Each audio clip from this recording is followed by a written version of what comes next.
وہ اس کے یہاں اس کے سوا کوئی خواہش ہی نہیں، کوئی جذبہ نہیں، کوئی محرک نہیں.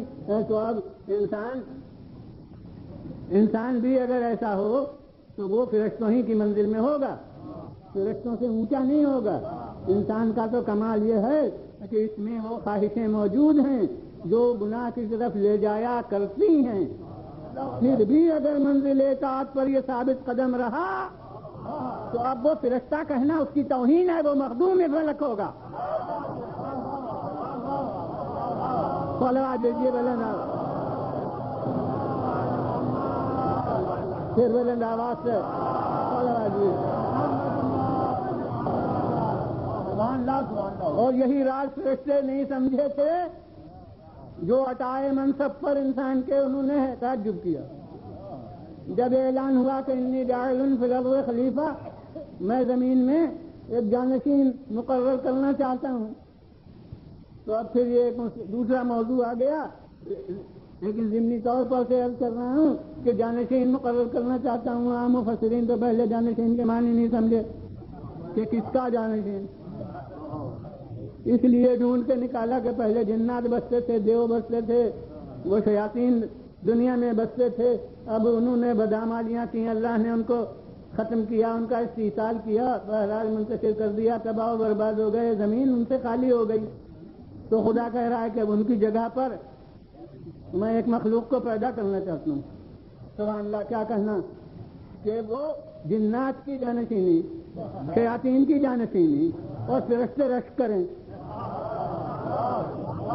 کہ ہمیں کیوں نہیں قرار دیا جاتا؟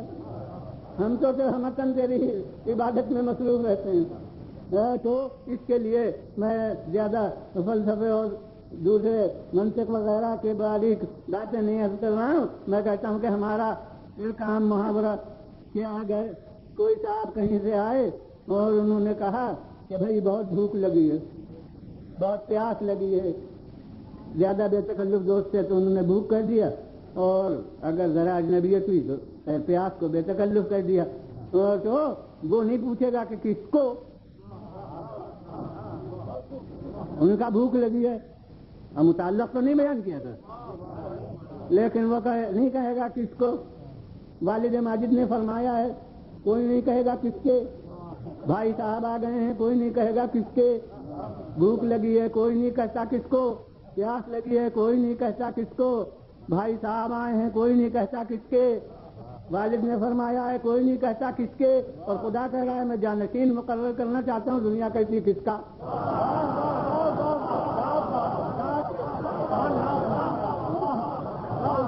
صلوات دیجیے بلند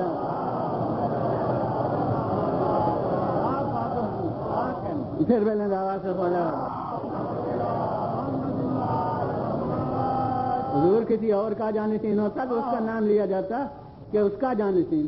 جب یہ نہیں کہا کس کا جانشین تو سمجھیے کہ جو کہہ رہا ہے وہ اپنی ہی طرف نسبت دے رہا ہے کہ میں اپنا نائب، اپنا قائم مقام ایک مقرر کرنا چاہتا ہوں. تبھی ملائکہ کی نگاہ طلب جاتی ہے.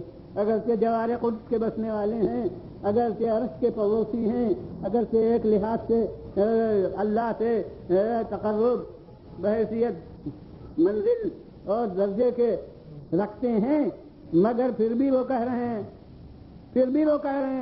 کہ ہم تو تیری عبادت تیری ہر وقت تسبیح کرتے ہیں. یعنی پھر ہم سے بہت اور کون ہو سکتا ہے جو تو انہیں مقرر کر رہا ہے. اب وہ تفصیل کے ساتھ تو عرض نہیں کرنا ہے، مگر اب انہوں نے یہ سوال کیا، ملک کی منزل ہے، اس لیے یہ نہیں کہوں گا کہ اعتراض کیا، نہیں سوال کیا. یہ سوال کرنا شان کے خلاف بات نہیں ہے. وہ بارگاہ قدس کے طالب علم ہیں، ہر طالب علم کو حق ہے کہ جو بات نہ سمجھ میں آئے اس بات سے پوچھیے. بولا دیجیے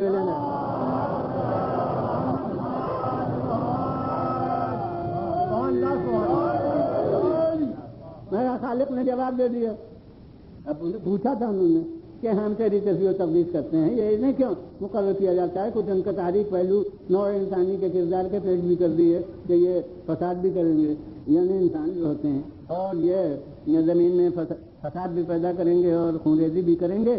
تو یہ سب اس نے کہا. ایک سوال کیا متعجبانہ طور کے اوپر. تعجب اسی پہ ہوتا ہے جس کا راز سمجھ میں نہ آئے.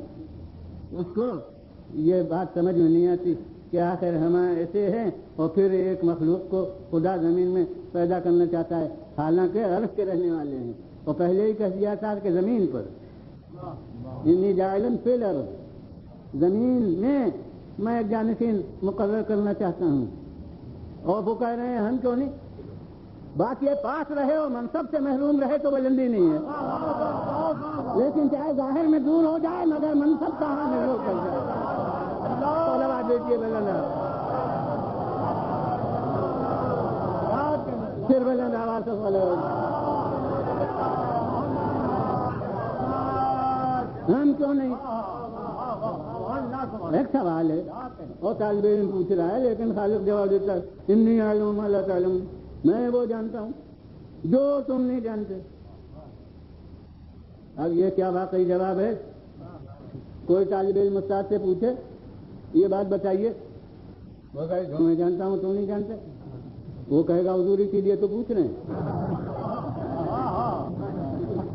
تو یہ اصل میں جواب نہیں، حالانکہ بعد میں جواب دیا جائے گا. اس پورے سلسلے کو اس کو غرض کرنا ضروری ہے. بعد میں جواب اس کا دیا جائے گا، راز ان کو سمجھایا جائے گا، لیکن اس وقت نہیں جواب دیا جاتا. اس وقت آ جاتا ہے میں وہ جانتا ہوں جو تم نہیں جانتے. تو میں کہوں گا بارے لاہا جب بعد میں تجھے بتلانا ہے تو اسی وقت بتلا دے. تو جواب ملے گا کہ خاموش، اس نے سبق پوچھا ہے، اگر اس وقت بتانا شروع کر دوں تو ایک صورت شورا قائم ہو جائے.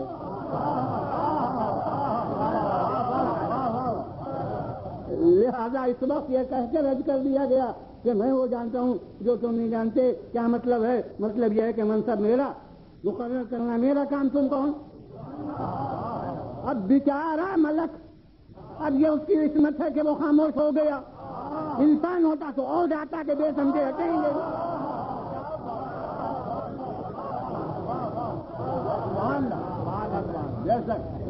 تو حقیقت میں راز اس کی بلندی کا ملک کی سمجھ میں نہیں آیا تھا. پھر خالق نے سمجھایا، علم کے ذریعے سے سمجھایا، کردار کی منزل میں سمجھایا، مختلف ذریعوں سے. اس کو میں نے کیا کہ وہ کبھی عرض بھی کر بھی چکا ہوں کبھی، اور کبھی پھر انشاءاللہ عرض کروں گا. تو اس وقت میں یہ بلندی کا راز ملک کو نہیں خبر تھی. تو معلوم ہوتا ہے کہ ملک کی عصمت جو ہے وہ تو سال گزشتہ کا موضوع تھا، حقیقت عصمت. تو ملک کی عصمت جو ہے وہ بغیر مزاحم طاقتوں کے مقابلے کے ہے، یعنی کوئی دوسرے چیز اس میں رکاوٹ پیدا کرنے والی نہیں ہے. وہ جس معصوم پیدا کیا گیا ہے لہذا وہ بس معصوم ہے. اس کے خلاف کوئی طاقتیں اس میں نہیں ہیں کہ جو تحریک معصیت پیدا کر سکیں. اب انسان اگر ایسا ہی ہو کہ بس یعنی روزہ رکھے جب کہ بھوک لگتی ہی نہ ہو، روزہ رکھے جب کہ پیاس لگتی ہی نہ ہو، تو بتائیے کہ وہ روزہ اس میں جہاد نفس کیا ہے؟ یہ انسان کی اطاعت یہ ہے کہ محرکات وہ ہیں جو معصیت کراتے ہیں، لیکن پھر بھی انسان راہ اطاعت پر قائم رہتا ہے اگر وہ مکمل اطاعت گزار ہے اور معصیت کی طرف قدم نہیں بڑھاتا. تو یہ اس کی منزل ہے. وہ منزل ہے کہ جب وہ بڑھنا شروع کرتا ہے ان عصمت اختیاری کے قدموں سے تو وہ ایک منزل ارتقاء آتی ہے کہ ملک کو لرز کے ساتھ چھوڑنا پڑتا ہے کہ اگر ایک سرے منہ آگے بڑھ جاؤں تو نور جلال میرے پروں کو جلا کے خاک کر دے. یہ منزل بلند انسان کی ہے. مگر یہ انسان کی منزل بلند کب ہے؟ یہ انسان کی منزل بلند وہ ہے کہ جو معیار نو کی بلندی کا تھا وہ معیار فرض میں بھی قائم رہے.